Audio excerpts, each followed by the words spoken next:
시청자 여러분 안녕하십니까? 출발성공투자 후반부 이어갑니다. 온인주입니다.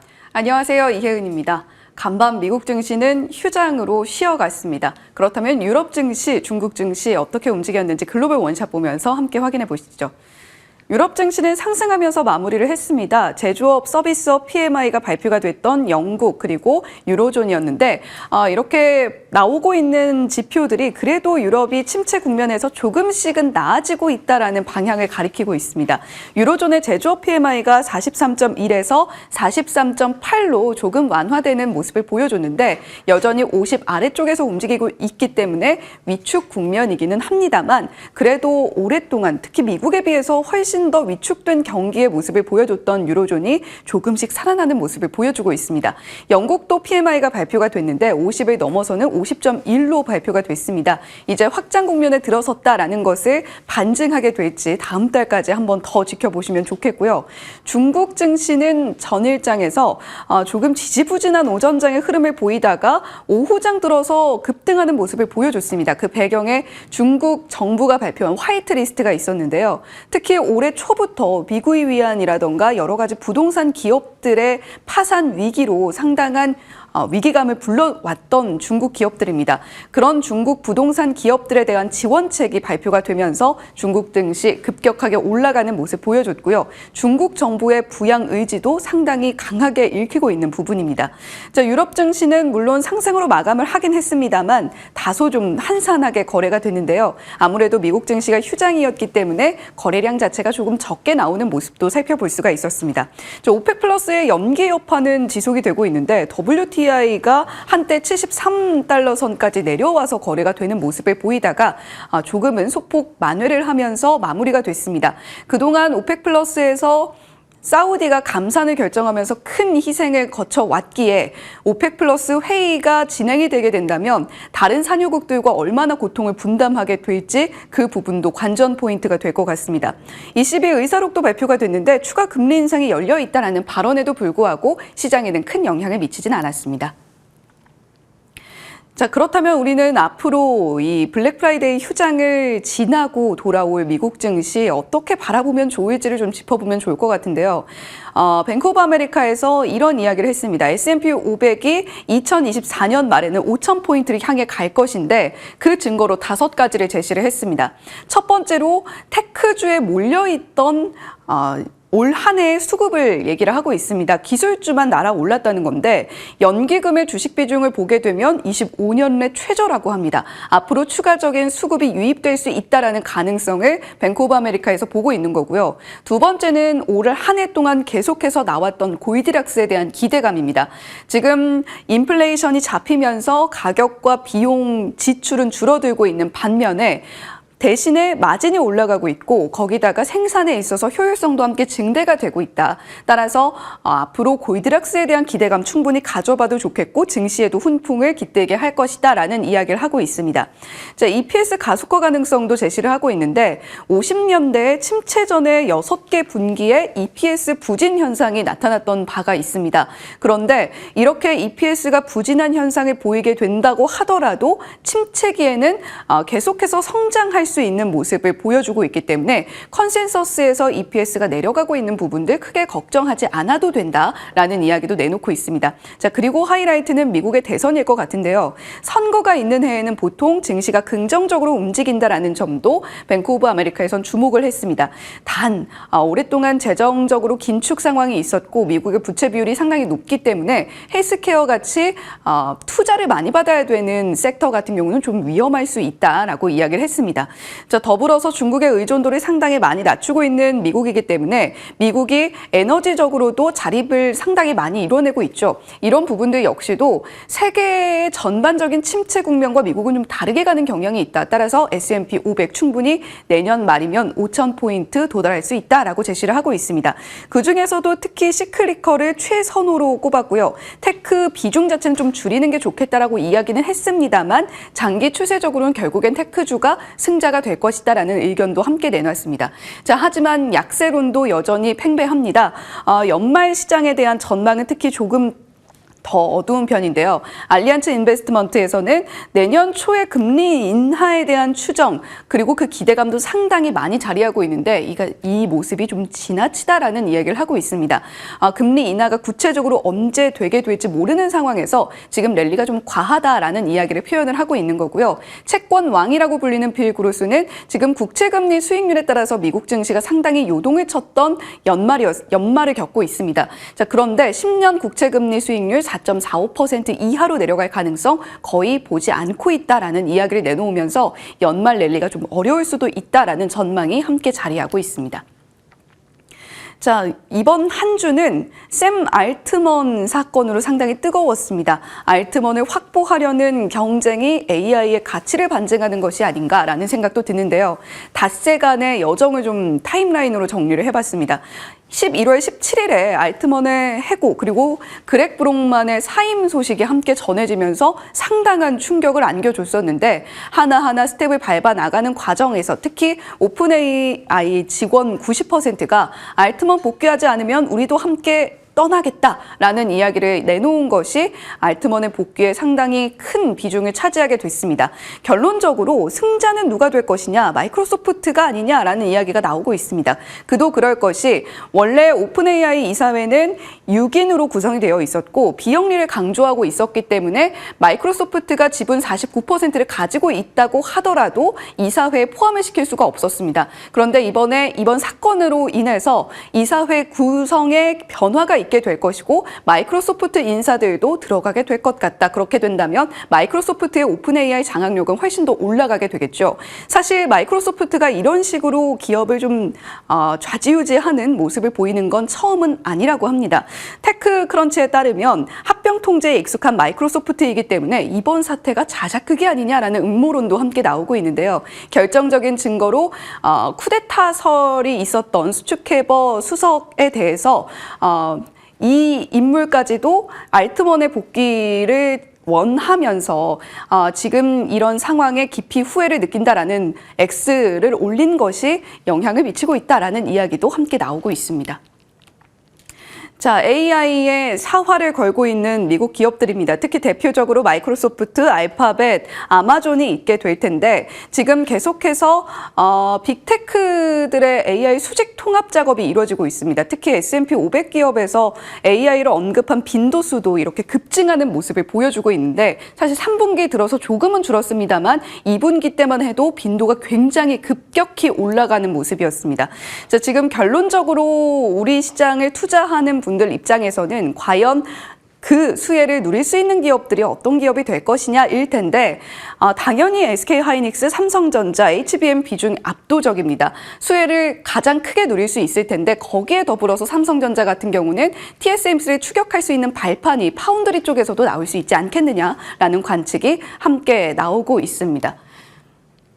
자, 이렇게 테슬라도 좀 저희가 이슈를 짚어봐야 될 것 같은데 완전 자율주행 FSD의 중국 도입을 검토 중이라고 합니다. 지금 계속해서 중국 점유율을 높이고 중국에 대한 침투를 높이기 위해서 애쓰고 있는 테슬라인데 지금 가격도 어느 정도 좀 책정이 되었나 봐요. $9,000 선으로 제시가 되고 있습니다. 만약에 1%의 침투율을 보이게 될 때 이익이 $1,350만 가량 테슬라가 가져갈 수 있는 분량이 늘어난다라는 이야기가 있습니다. 자, 거기에 더불어서 테슬라 호재 하나 더 있었죠. 인도 시장도 침투 중인데 이 이슈와 관련해서는 국내 자동차 부품주를 좀 눈여겨보셔야 되겠습니다. 특히 현대차와 기아도 계속해서 인도 시장에 발판을 마련하고 확장을 애쓰고 있기 때문에 현대차와 기아에 납품하고 있는 인도 현지에 공장을 둔 부품사, 거기다가 테슬라를 향해 매출도 함께 확보할 가능성이 있는 기업들로 삼성증권에선 화신, SL 대원강업 같은 기업들을 언급을 했으니까요. 함께 지켜보시면 좋겠습니다. 네, 간밤 미증시 쉬어간 만큼 여러 가지 좀 다른 이슈들을 정리를 좀 해봤는데 오늘 우리 증시 금요일인 만큼 어떻게 움직이게 될지 궁금하네요. 예, 일단 어제 마감 상황부터 함께 체크해 보시죠. 냉정과 열정 사이 아닌 온기 확산과 주도주 속도 조절 사이 그 어딘가를 걷고 있는 우리 시장의 분위기입니다. 지수는 보합권 근처에서 소강 상태를 이어가는 모습이었죠. 그런데 반도체나 의류를 제외한 대부분의 업종이 상승했습니다. 상승 업종과 섹터율로 보면 훨씬 더 큰 모습을 보였습니다. 반도체의 약세는 알고 계시다시피 엔비디아 실적 반영을 시키면서 엔비디아 주가 자체가 마이너스권의 영역에 머무르다 보니 국내에서도 중소형 중심 밸류체인 차익 실현 매물 출회가 좀 나오는 모습이 어제 나타났고요. 대형주 반도체는 어제 하락은 했지만 외국인들의 편에는 이어갔습니다. 외국인의 순매수는 여전히 유입됐다는 점은 참고해 보셔야겠습니다. 다이소 이야기를 잠깐 하겠습니다. 다이소 연간 매출이요, 이제 3조 정도로 추정이 되고 있습니다. 굉장히 가파른 매출 성장세죠. 10대들의 백화점이라고 하는데 저도 자주 갑니다. 회사 앞에 다이소 있거든요. 며칠 전에 제 휴대폰 케이스 다이소 걸로 바꿨는데 괜찮더라고요. TMI였고. 지금은 온라인 시대라는 걸 잘 알고 계실 겁니다. 쿠팡, 일리, 알리 같은 이 온라인 유통업체들의 공세에도 불구하고 오프라인 중심 매장의 이례적인 성장세가 눈에 띄는데요. 다이소 가장 큰 특징이라고 하면 싸다, 질 괜찮다. 이걸 갑자기 꺼내든 이유는 국내 증시가 마찬가지로 다이소 장세를 연출하고 있기 때문입니다. 싼 종목, 그냥 싸기만 하면 올라가는 그런 장세가 이번 주 가장 큰 특징이라고 볼 수 있겠습니다. 싸거나 빈집이거나. 어제 움직였었던 상승 섹터들 정리를 해봤는데요. 모두 공통점 많이 싸져 있다. 장기 추세가 하락하거나 최근 한 반년이나 3개월 정도 조정세를 기간이나 가격 조정을 거쳤던 그런 섹터들입니다. 유틸리티, 건설기계, 엔터, 비만, 위성, 원전, 풍력, 보험, 로봇인데요. 싸고 빈집이라는 공통점이 있죠. 지금 메이저 주체의 수급이 비어있기 때문에 외국인과 기관이 조금만 물량을 사도 가볍게 오를 만한 섹터입니다. 이 우측에는 시장에서 해석하는 상승에 대한 이유라고 해서 정리는 해봤는데 사실 이런 내용보다 싸고 빈집이라서 조금만 매수를 해도 올라간다라는 논리가 훨씬 더 설득력이 있겠죠. 로봇 안에서는 대장주가 요즘 두산 로보틱스로 부상을 하고 있는데요. 이 안에 빈집 이슈가 굉장히 큽니다. 11월 연기금의 순매수 1위 종목이 두산 로보틱스고 17거래일 연속 연기금은 이 종목을 사들이고 있는 상황입니다. 그래서 연기금이 어떤 종목을 샀는가 궁금해서 정리를 해봤습니다. 전체 시장에는 3천억 원 매도 우위를 나타냈는데 그 안에 산 종목들, 이것도 마찬가지죠. 싸고 빈집인 공통점을 가지고 있습니다. 대부분 1위부터 10위까지의 종목들의 공통점은 다 장기 추세적으로 하락세를 그려갔던 그런 종목들입니다. 즉 지금은 상승 모멘텀에 베팅하는 그런 움직임보다 많이 빠져있는 종목 위주로 이 저가 매수에 낙폭과대주 저가 매수 패턴이 훨씬 더 크게 잡히고 있는데요. 시장은 어느 정도 낙폭과대가 반등을 하게 되면 더 이상 싸다는 논리가 먹히지 않을 그런 구간으로 진입을 하게 되고 통상적으로 그런 분위기가 연출됐을 때 개별 업종의 모멘텀 플레이가 나타난 이후에 주도주 중심으로 재편된 움직임을 보이곤 했습니다. 그래서 다음 시장의 주도주가 무엇이 될 것인가도 한켠에는 계속 좀 체크를 해봐야 하는 관점 포인트가 아닐까 싶습니다. 그런 관점에서 하나 정리를 해보겠습니다. 어제 우리 시장의 주인공 바이오라고 할 만합니다. 평소에 증권가를 중심으로 탑픽 종목으로 많이 거론됐던 5대 제약사 중 하나가 종근당, 그리고 마크로제는 유전자 편집 테마에 편승을 하면서 유럽의 훈풍을 이어받는 모습이 연출이 됐고요.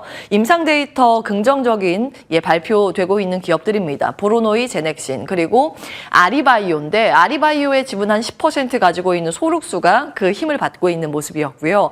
이슈 여러 가지가 좀 들렸습니다. 아이큐어, PCL, 제일약품, 아미코젠 등의 종목이 어제 시세 분출이 있었습니다. 마찬가지로 싸다, 빈집이다, 바이오도 공통점이 있지만 여기에 추가적으로 어제 말씀드린 시기적인 문제와 통화정책적인 문제, 예, 이것을 다시 한번 복기를 해볼까요?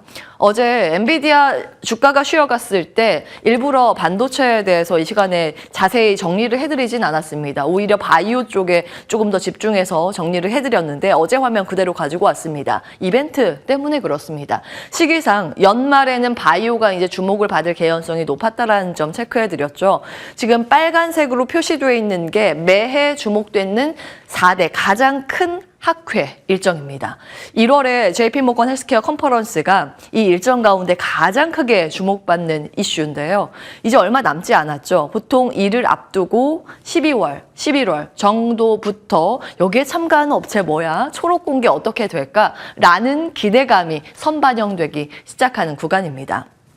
그리고 금리와 헬스케어의 상관관계, 어제도 좀 말씀을 드렸는데 여기에 방향이죠. 이쪽은 글로벌적인 금리와 헬스케어 주가의 추이고 이쪽은 우리나라 코스피 의약품 코스닥 제약 업종의 추이입니다. 이 주황색 라인이 금리의 움직임인데 확실히 금리가 떨어질 때 글로벌도 그렇고 우리나라도 그렇고 헬스케어 업종의 상대적인 우위 강세가 두드러졌음을 확인해 보실 수 있습니다. 그런데 최근 딱 이때부터 딱 2년간 글로벌적으로도 저기 보시면 우리나라도 마찬가지로 헬스케어 업종의 지지부진한 움직임이 이어졌는데요.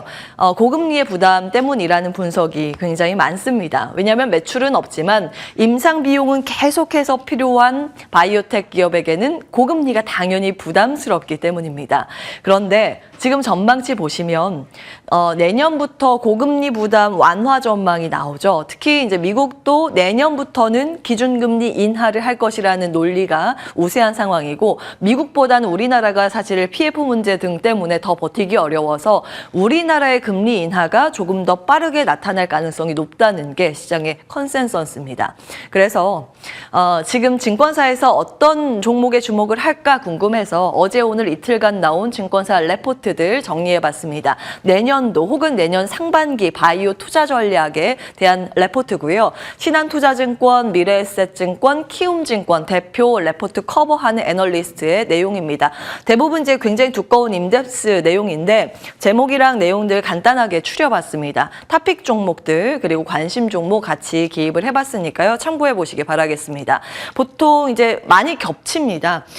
실적이 그래도 좀 잘 버텨주는 그런 기업과 임상 실험을 할 때 과거에 임상의 레퍼런스가 좋았던 기업들로 좀 압축이 되는 모양새고요. 삼성바이오로직스는 공장 돌려서 CMO 쪽을 하기 때문에 비만 당뇨 치료제 등이 히트를 치면 그 공장이 어차피 필요하죠. 그걸 주문받아서 실적을 찍을 수 있는 그런 기업으로 많이 좀 거론이 됩니다. 같이 참고해 보시기 바라겠고요. 각각의 뭐 M&A 이슈나 알츠하이머 이슈, 비만 이슈 따로 기입된 것이 미래에셋, 키워드별로도 정리가 돼 있습니다. 같이 참고해 보시죠. 자, 거주지 이동, 짐 싸는 기업들 정리해 보겠습니다. 뭐 매번 지수 정기 변경을 하게 되는데 코스피 200, 코스닥 150, KRX 300 지수에 있는 종목들이 나가고 들어오고 이게 이제 반복이 됩니다.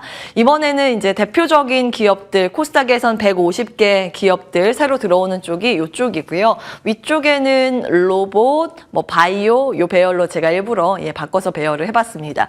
게임도 있고요. IT 쪽 뒤쪽에 있습니다. 나가는 쪽은 이제 아무래도 안 좋겠죠. 코스피 200 쪽에 들어오는 쪽은 HD 현대 일렉트릭 등등 대표적인 묵직한 종목들이 이번에 새롭게 들어옵니다. 보통은 이런 그 지수 정기 변경과 맞물려서 투자 포인트는 이벤트 드리븐이라고 하죠. 이것이 적용되는 리밸런싱 일 전까지 시세 분출이 보통은 나왔습니다. 재조정일은 12월 15일 금요일이기 때문에 그 전까지 시세가 어떻게 나오는지 편입 종목들 위주로 체크해 보시면 되겠는데요. 사실 이제 공매도 금지 상태이기 때문에 지수 편입에 대한 수급 효과가 과거만큼 크지 않을 것이라는 분석도 있습니다. 그래서 수급 상황 따져가시면서 체크해 보셔야겠고요. 이보다 KRX 300 지수의 편입 종목들의 덩치나 뭐 여러 가지 종목들 볼 부분이 많아서 조금 더 분류표로 자세히 정리를 해봤습니다. KRX 300 쪽이고요. 헬스케어가 요즘 좀 눈에 띄어서 일부러 여기에다가 블록 처리를 했고요. 그 밖에 소재, 산업재, 자유소비재, 정보기술, 에너지 섹터 안에 있는 종목들도 새롭게 들어옵니다. 들어오는 쪽만 정리를 했습니다. 자, 마지막으로 오늘의 체크포인트 정리하겠습니다. 첫 번째, 연말 소비 시즌 수혜를 받는 IT 가전, IT 하드웨어, 디스플레이의 시세가 과거만큼 나올 수 있을 것인가의 여부. 두 번째, 미국 휴장 그리고 블랙 프라이데이 결과를 둘러싼 대기 심리도 팽팽히 맞설 것으로 보입니다. 세 번째, 에코프로 머티리얼 등의 개인의 수급 집중한 업종의 주가 변동성이 오늘도 지속될지 여부도 하나의 관전 포인트입니다. 연말 소비 시즌입니다. 오늘 밤에도 미증시가 반장만 열리죠.